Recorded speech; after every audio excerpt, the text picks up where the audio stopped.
As I said in the message, we're in a different place now than we've been probably in Western civilization. Having been built on Judeo-Christian values, those values have diminished. And so now we don't really function on the basis of what we once believed. I find, for instance, I find it interesting. When I lived in New Zealand's very post-Christian, very anti-church, very secular. And yet they would have signs on their schools. Like there was a school called Pinehurst School just below us. So it's elementary and junior high. And it had, it had our values, integrity, character, honest. And I'm thinking, define those for me. And where did they come from? Why should I care about integrity? Why should I care about character? Why should I care about honesty? Yeah. And of course, all those are Judeo-Christian values. So even the secular society has a hard time finding to what it belongs without going back to the basis upon which it was founded. So those, so as I start looking around our world today, the retribution is in high gear. We want to punish people who don't agree with us, and we want to cancel them. We want to alienate them. Think of some of the things that have happened to people in Hollywood. Even a good example is Jim Caviezel, who played the role of the Passion of the Christ. Right. And before that film, he must have had a string of 30, 40 films. Frequency's one of them that was very popular. He played in a television series, a couple of television series. One of his first movies was with, Naomi Judd. What was the name of that movie? Something like Betrayal or something, where he played a FBI agent who had learned how to fool the system. But anyway, all movies were fantastic. Yeah. He plays that role because he's a strong Catholic, plays that role. Mel Gibson talked him into it. And basically after that, so what he's done now is he's turned over to Angel Studios, and he's doing a lot with Angel Studios. But if you're not, Chris Pratt's another one. Chris Pratt, as soon as they find out you're even if you don't say anything, correct, they just don't want those kind of values where they're holding people accountable. They don't want that around, and you'll get canceled pretty fast. So, but not only that, in the sermon, I use the example. I mean, I'm not a Whoopi Goldberg fan. Yeah, I thought she was a fantastic actress in some like movie Ghost with Patrick Swayze and Demi Moore. That was a great movie. Sister Act? Sister Act was fantastic. That's a great movie. But I don't know what happened to her over the course of time where she just got bitter, because she always comes across as bitter, and she was really funny and fun-loving back in the 20s, 30s, and her 40s. But she made a comment that I don't think she meant it at all. I think it just came out wrong. And man, she got raked across the coals. And even, is it CBS? Even they put her on leave. And then it was the Jewish community that said, knock it off. She apologized and let it go. But man, if you do something these days that doesn't represent a certain side, we are tribal. And so the problem with that is, our culture has moved into a place where, if we're not careful, it's a civil war. Civil war may not happen the way it did in the 1800s, where we pick up bayonets and swords, but it will happen. Prejudice, racism. You can't get a job if you're not part of a tribe. It happens already. Right. But now we're are we not 50-50? We are right down the line. Yeah. Unless we are identified by our political position. Yep. Man, you're either Republican or Democrat. And you got a few independents here and libertarians, but basically that's why I've said it really doesn't matter anymore what the candidate or who the candidate is. You're not voting for a candidate. This election coming up is not about who you're voting for president. It's what party you're electing. Yeah. And you stay within those party lines, even if you can't stand the leader. You stay within those party lines. And it all has to do with the fact that here's my identity, here's what I stand for, here's who I am, and I don't want to hear you, I don't want to talk to you, I want nothing to do with you, just go away. Right. I don't want to sit down and have a logical discussion with you anymore. I just want to cancel you, and I'm not going to, forgiveness is not even an option, because the other person who doesn't agree with you is seen as the oppressor. Yep. So forgiveness as a whole is out of culture now. So the church is responsible, in my mind, to model, as it always has been for the world, what true forgiveness looks like. And we're not doing a great job. And here's why. We may be doing a decent job internally, and I don't know the extent of that. But if the way the church as a whole is responding to culture that doesn't agree with them is not forgiving, merciful, loving. So that's why even when I talk about same-sex marriage, abortion, or if I talk about lesbianism, homosexuality, when I talk about those, I try so desperately to say, look, you and I don't agree, but I still love you, and I don't want anything bad to happen to you. Right. I'm not going to hold signs out in front of your house. Gay people go to hell. I'm not. Right. We're not going to do the Westwood Baptist thing down in Florida. But I will stand on what is true and what the Bible teaches, because I think it's the best way to live your life. But because we now cancel each other out, now we can't even have the logical conversations to understand the other side. I don't think the side wants to understand the other side. And when you get to that point, you're in trouble culturally and individually. Yeah. So that's what motivated me to start the series. And that's why I went back to the forgiveness passage in the New Testament, Matthew 18. And I think the crucial thing here, and we haven't gotten there yet, so I don't want to go too deeply into it. The crucial thing is that we understand the relationship between forgiveness and justice. So the example I've used often is if somebody, my daughter lives in Kazakhstan. Okay, so I'm always praying for her and always concerned about her. She thinks she's street smart, but she's not. And if you're watching this, you're not. But she thinks she's very clever, very smart. She's doing a great job there. But let's say, because she's on her own, let's say one night she's raped and tortured and beaten, but she's alive. And now, what is my job concerning the perpetrator? Well, it's twofold. We've talked about this, haven't we? Yeah. It's twofold. As an individual Christ follower, as hard as it may be, I am to forgive and wish that person well. Yeah. But as a citizen of the government, which I also am, it's my right to expect the government to bring justice, and he should go to prison. You see? Yeah. He should go to prison because by going to prison, you're sparing the lives of a lot of young ladies. The government's job is not forgiveness. The government's job, Romans 13, is justice. And my job as a Christian is mercy, love, and forgiveness. Yeah. So that's why you'll hear Christian parents stand up and say, I forgive you for what you've done. And I hope while you're in prison that you find God and that you repent of what you've done. But nowhere do you hear the Christian people typically saying, and I hope they let you out and you don't have to go to prison. No, that wouldn't be justice. Right. And it wouldn't be the protection of others who he might harm. Yeah. So that's what I'm trying to get people to see. Now let's apply that more closely into your personal life. Let's say there's a young girl whose father sexually abused her, whose home life was a living hell all of her life. Now she's 25 and all of that's coming back to her. She's married. She's got a family. Now, what is her responsibility? Is her responsibility to go back to her father and start having lunch with her father and talk? No. Yeah. Her father is to forgive her father, but that doesn't mean that the relationship can be restored and reconciled until there is justice. What would justice look like? Well, first of all, you don't want to tell the young girl to subject herself to that kind of ridicule and abuse again by moving into close proximity to the perpetrator. You do want to forgive and wish your father well, but the father needs to be held accountable for what he's done. And it is no less a Christian for a Christian to hold someone accountable legally to someone who's offended them. Right. So, and that is the difference. That's what people fail to understand. If I've got a boss who's constantly abusing me, if he's crossed the lines into sexual harassment or abuse, I'm no more a Christian, or I'm no less a Christian if I expect that boss to be held accountable by the justice system, but I'm going to have to find it in my heart as an individual to forgive what he's done to me.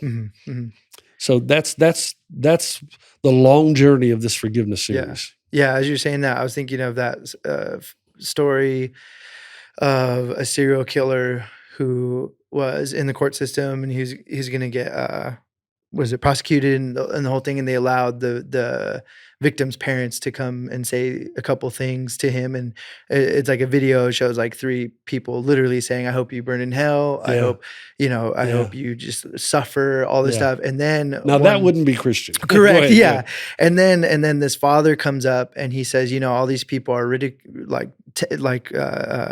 telling you to go to hell, all this stuff, and he's like, "But I'm a Christian, and I don't believe that God would do that." And he's like, "And I want you to know I forgive you." And that was huge. And you saw the serial killer actually break and actually receive forgiveness. And of course, people will always say, "Well, he's just acting because he knows how to manipulate and all this You stuff." just never know. But then everybody's like, "Yeah, but you don't know the power of forgiveness and what it can do, especially when it is by the Holy Spirit." Yeah. Because I think one of the things we forget is that you were saying in your sermon about the writer who said, like, "To hell with forgiveness," Yeah. and she's forgetting a vital point of it, is that it's by God's power that forgiveness can be done. Yeah. And so we disassociate forgiveness. So it's like, I forgive you, I don't trust you, or whatever they'll say, the forgiveness piece. Yeah. But if they don't have Jesus, if they don't understand the power of it, or have the Holy Spirit within them, Yeah. it's not going to last. Bitterness will still continue to go up. Yeah. When we talk about forgiveness, we always talk about the most drastic cases, but the reality is, it's disheartening when you see Christian brothers who have a spat over something, who will not reconcile and forgive each other, even when one reaches out for forgiveness. Yeah. That's disheartening, because then that leads me to believe, man, did you ever really get the gospel? I mean, so two brothers or two sisters, I don't know. It could be over anything. It could be, well, you said this and I said that, or maybe we were in a business deal together and I feel like you didn't give me what okay, all right. Can we not forgive each other, move on, wish each other well? When you can't do that, I just wonder if you've ever really gotten the gospel. Right. And I can't tell you how many times as a pastor that's happened in my life, to where, when you lead a staff, you're always going to have people get upset. It's just life. Right.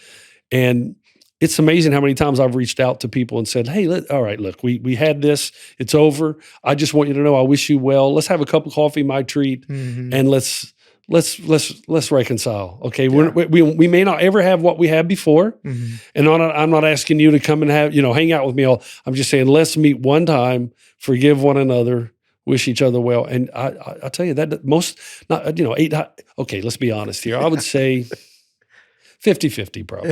Yeah. Half will, half won't. But how is that possible? Yeah. I just don't know how that's possible. Right. Especially when you look at the parable and the awesome amount of debt that we've been forgiven. And then we can't forgive others of those things. Right. That's the point of the parable, by the way. I mean, the contrast between the measure of infinite and then the finite and how small it is.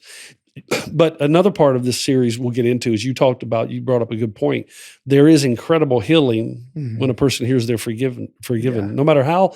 There is a sense in which we all want it. And that's why I use the illustration of the sunflower and Simon Wiesenthal. But remember the story? Remember, I was in Zimbabwe during the South African, during the Reconciliation Commission hearings. So after apartheid, I mean, you talk about tears. You talk about moving. There was a bit of a revival that happened because these white police officers who had perpetrated all of this criminal activity on South African blacks, most of them were so prideful they wouldn't come in and confess. So they went to prison, or sometimes even they were just so filled with hate and vitriol. Some of them did, though, and the ones who did came and would sit across the table from the families, and the idea was that the demand was, if you confess all your crimes and you say what you did, then you may serve a sentence, but it'll be shorter. I mean, exceedingly shorter, and there will be reconciliation. And the story that I've told numerous times that I first read in a book by Rob Harley called "The Power of No." Sorry, the power of. No, that was the movie about forgiveness. The book was called The Power of a Story. And it's when this white South African police officer comes in to the court, well documented now. Wow. And the African family, the Zulu Xhosa family, sitting on the other side of the table. And the police officer just starts talking about what he did. I mean, he said, I have to confess to you that me and 3 of my buddies are responsible for the death of your husband. We came into the village of Soweto late that night. We found him out walking home, and we took him and we put him on a skewer, impaled him on a skewer and barbecued him like you would an animal. And then the mother, this is the wife, this is the first she's hearing of that, so she's breaking down. I mean but he doesn't stop. He says, and then we found your 16-year-old son, and we did the same thing. Wow. And so this lady who had come to hear this had brought her church group along in the court, but nobody knew. And then after the police officer confess, you're allowed to stand up and read a statement or just to say what you're going to say. And she stood up and she said, what you've done is horrible. But I asked for two things. Of course, his head is down and he's saying, yes, madam, the judge is there. And number one, please show me where you buried my husband and my son so that I can give them a proper burial. And they can be treated with dignity. And he's got his head down, and then she says, second, I'm going to ask that you come to my home every Tuesday night for a year. Wow. I want you to come to my home because you took my husband and my son away from me. I have a lot of love to give. And the love that I would give them, I'm going to give to you because I'm a Christian and I'm going to forgive you. And man, at that point, I guess according to the story, the church group stood up and sang Amazing Grace in the courtroom. Wow. And the guy on the thing was so overwhelmed that he fainted. He passed out. He'd never seen anything like this before. He lost that because everything just came to the head right then and there. And that story was but that was only one. Right. There were many, many times because the South African Xhosas are very strong strong believers. Christianity had a great impact on the southern part of Africa, and they're very diligent and disciplined in their faith, and that was the only way forward. And that's why, believe it or not, that's why Nelson Mandela, that was one of the reasons he felt that the way forward was through reconciliation, not retribution. And that spread up into Rwanda after the genocide of the Hutus or the Tutsis by the Hutus. Same thing happened there, so that now when you go to Rwanda, you've got Jesus is Lord on billboards everywhere because they will tell you that they were able to get past the genocide because of reconciliation and forgiveness. Wow. Now, that doesn't mean that everybody repented. They didn't. Correct. There were many prisoners in Rwanda that refused and died in prison, or were I don't think they executed many. Yeah. But they just refused because of pride. But those who did, and they were able to move on. So culture and individuals can only move on through forgiveness. But even with the forgiveness of the South Africa Commission and of Rwanda, there was still justice. You still served. It's not like you went in and said, I'm sorry, and you're free to go. No, you confessed, and they had the goods on you, so they knew what you'd done. If you short-circuited, no. But if you were honest, there were three types of uniforms, remember, in Rwanda. If you had a pink uniform, it meant that you had not confessed your crimes and you were going to rot in prison. Wow. If you had an orange one, you had confessed your crimes and you were serving out your sentence. And if you had a blue one, you had confessed your crimes. And but because you were so honest and so repentant, you were now free to leave the prison, but you had to wear the blue uniform because you were working for the government. Okay. So you were sweeping streets. But your sentence of 2-3 years would be served out like that. Wow. So, and it worked. It worked. But there were many great stories that came out. Let me go back to what I said. The church, it's our job to model what this looks like. And if we can't get that right internally among ourselves, the world knows. How many times have you heard where a pastor gets mad at the elders in a church and he goes down the street and starts another church? That's a real good testimony to the world about how we get along and forgiveness and reconciliation. I mean, I just don't understand that. Right. That is not what the church is about. Right. So when the church starts living up more accurately to its calling of forgiveness and of loving those we disagree with, that's the key. And loving those and stopping the vitriolic language toward the people and demonize everybody that's not a Christian. If we will stop doing that and give an enormous amount of grace, mercy, and forgiveness while standing up for justice, correct, then it will be contagious. And I think culture itself can be saved and rescued. Yeah. I think one of the biggest factors that's against true forgiveness is the power of social media. And I'm just thinking of places like I mean, everything, Instagram, TikTok, but I think one of the biggest ones where we see so much hate and so much back and forth is like Twitter or X, whatever you call it now. And just seeing the amount of arguments, the amount of people just hating on things. And because the thing about social media is you have a platform to speak but not feel any consequences because you could just say whatever you want. Yep. And then just, you And know. it goes deeper than even that because Mhm. because when you remove God from culture or society, you're going to attach yourself to something that gives you identity. Right. So the reason there's so much hate and vitriol, and you're right though, you say things there you'd never say in person. Correct. But because the reason there's so much hate and vitriol is when you say something that violates my political position, my social position, my position on anything, you're not just speaking against an opinion I hold, you're actually attacking my identity. That's what happens when your identity's in any other thing than Christ. Wow. So that's why I can, that's why you see me say, you know what, I got people I disagree with politically, socially, but this doesn't bother me. I don't lose any sleep over it. I think it's sad that we can't even have a discussion anymore. Correct. And hear one side or the other. Yeah. Because you stop learning. If you stop learning, you become cultish. Yeah. But that's why the hatred's there. Most people have attached themselves to something other than God. It's become their God. And if you think about it, the only time I really get really riled is when somebody attacks my God because that's my identity. Right. Correct. That's actually really big to truly understand that the times to stand up is when my creator is being attacked because that's my father and he that's my identifies father. me. That's my identity. That's my dad. That's huge. And most people would stand up for their dad or their brother or their sister. Right, correct. You still have to be careful the way you do it. Right, you still have to do it in love, but it is not wrong for a Christ follower to be passionate and even aggressive against things like abortion and same-sex marriage because it's unbiblical and it's the thing that destroys the family and ultimately culture. Yeah. So you just got to do it in a way that doesn't attack the person. Correct. But attacks the idea. Right. If you can learn to do that, that's an art. Man, I've had to learn to do that with radio interviews over the course of my life because you've got somebody sitting on the other side of the microphone that's coming after you, and you got to really make sure it doesn't become personal. Right, who've attached their identity to it. So and you've got to realize personal that. For them, very but personal. you have to handle that with grace and love. So, and the way I always do that is say, I'm listening to what you're saying. I do, and I value your opinion. I'm asking you to value mine. Here's where I'm coming from. I usually start it like that. I try never to say, well, you're an idiot. That's stupid. Oh man, that's not going to get you anywhere. Right. Although I don't always do it well. There have been times I roll my eyes. I'm sure you got to be kidding me. Yeah. Nobody does it well. But if we're looking to the person who does it perfectly, which is Christ and what he did, I feel like we get a little bit better, a little bit closer.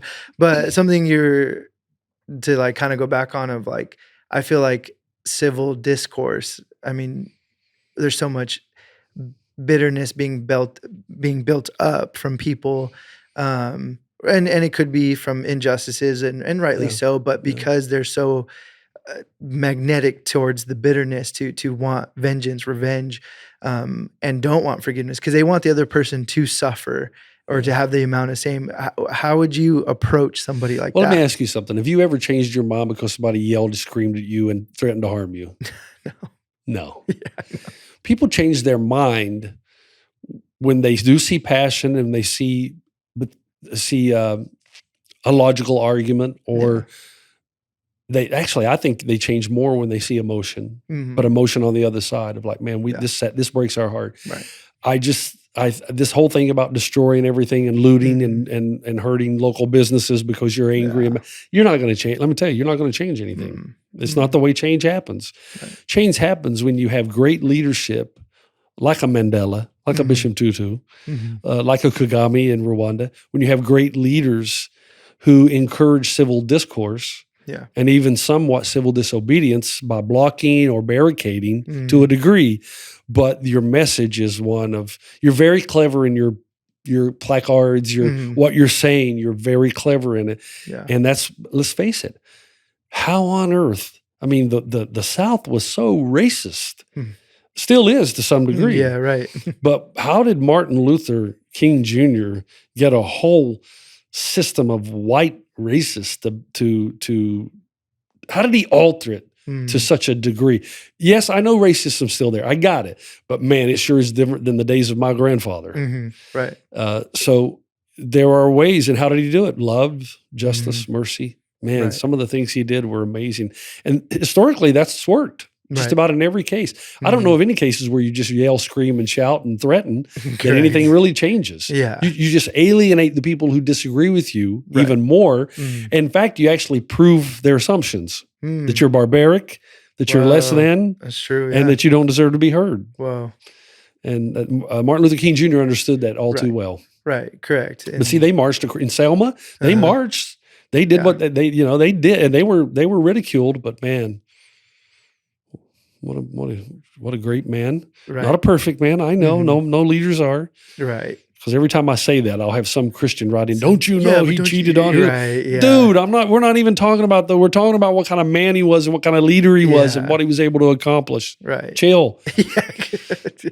Exactly. So I think that is to a degree of people allowing bitterness to still be bent up, to still build within their hearts, that they're always looking for the negative Yeah. rather than actually saying, okay, no, this can actually be a powerful and healing thing if we can agree and to understand. I think for us as Christians, we model what Christ did.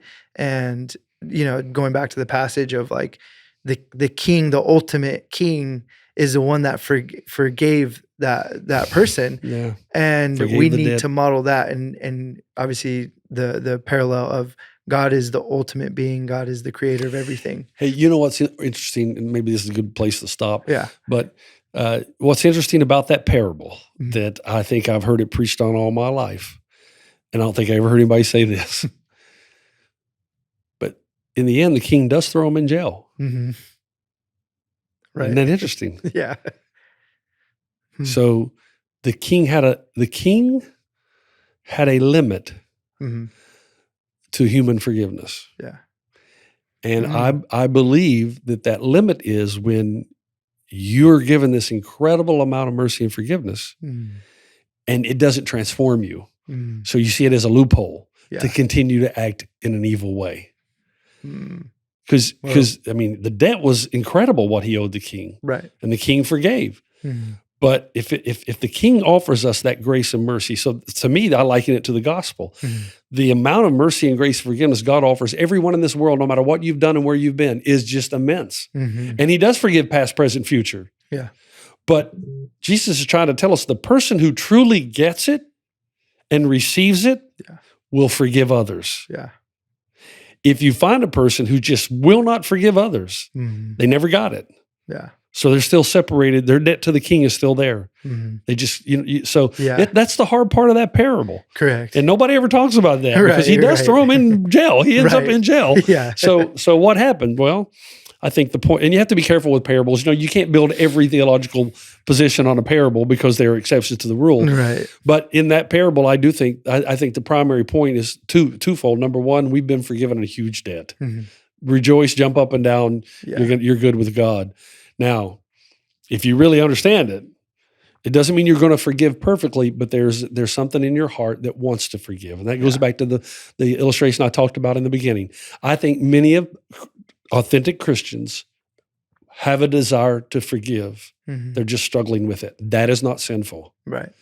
That it's the person who has no intention to forgive, does not feel any kind of inclination to forgive, Yeah. and just wants to make everybody pay. Mhm. That person hasn't gotten it, and that person has Correct. not received the gospel. That Right. make sure we're not going back to a work salvation. Right. And I think that's right. what Jesus meant when he said that if you forgive those, your heavenly Father will forgive you.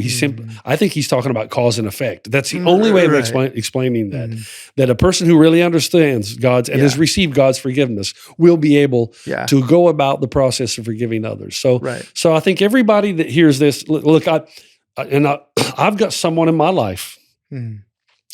that forgiving them is not a one-time thing. Mm. It's something I have to do every time it comes up. I've got triggers, and every time that trigger comes up, and it's going back. I mean, this offense happened 2006. Mm. Where are we? 2025 almost. Yeah. Yeah. Talking about 20 years. Yeah. And it still comes up. Mm. And every time it comes up, I have to decide right then and there to want justice or to Yeah. forgive. Mm. So forgiveness is not a one-time fit. It is Right. not. Right. It's something you're going to have to learn to do again and again and again. Yeah. That's powerful. I'm excited for future conversations because I feel like we could keep going and get on. Oh man, to what you're going to talk get about more next week when we talk about the history of forgiveness. Yeah. Where it all began, cultures. Yeah. The Greco-Roman culture, the Greek culture alone, the Assyrians, Babylonian. Forgiveness has a history. Right. And by understanding that history, we'll be able to understand where we are now and why. And then that will help us understand how to. So eventually we need to get to that point of, I want to forgive, how can I? Right. And that'll be the end. Oh, that'll be good. No, I'm excited for that.